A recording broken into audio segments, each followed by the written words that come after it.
Welcome, Iran is facing what could be the most dramatic power shift in over 4 decades. A direct message was issued to the Islamic Revolutionary Guard Corps, the armed forces and police. Lay down your weapons and receive immunity or face destruction. But Iran did not surrender. Instead, Iran retaliated.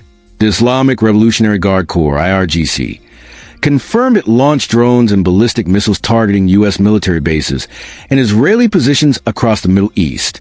Explosions were reported in the United Arab Emirates, Jordan, Bahrain, and Kuwait. Sirens echoed across the Gulf. What began as Israel's strikes on Iran has now escalated into a full regional confrontation.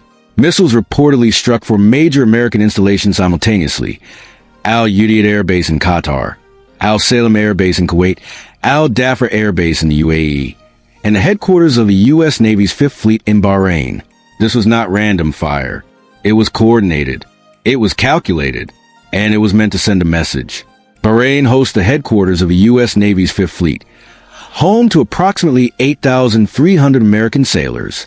It also serves as a command hub for multinational naval operations across the Persian Gulf. Missiles reportedly struck the service center of the base complex. Shortly after, Bahraini authorities began evacuating residents from the Jaffa area, where many American military families live.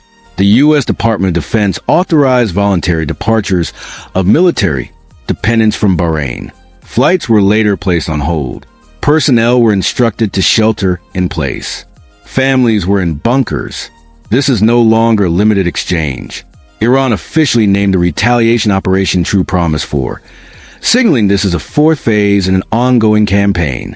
The IRGC declared that all U.S. and Israeli military targets in the region are now considered legitimate targets, and warned operations would continue relentlessly until decisive defeat. That language matters. It suggests sustained escalation, not a one-time response. Al Udeid Air Base, the largest U.S. military installation in the Middle East and former headquarters for U.S. Central Command, was reportedly targeted in multiple waves. Qatar stated its air defenses intercepted incoming projectiles, but eyewitnesses reported numerous explosions as Patriot systems activated. The country temporarily closed its airspace. In the UAE, one person was reportedly killed by falling missile debris in Abu Dhabi after interception attempts. Even when air defenses work, the consequences remain deadly. The UAE declared it reserves the right to respond to protect its sovereignty.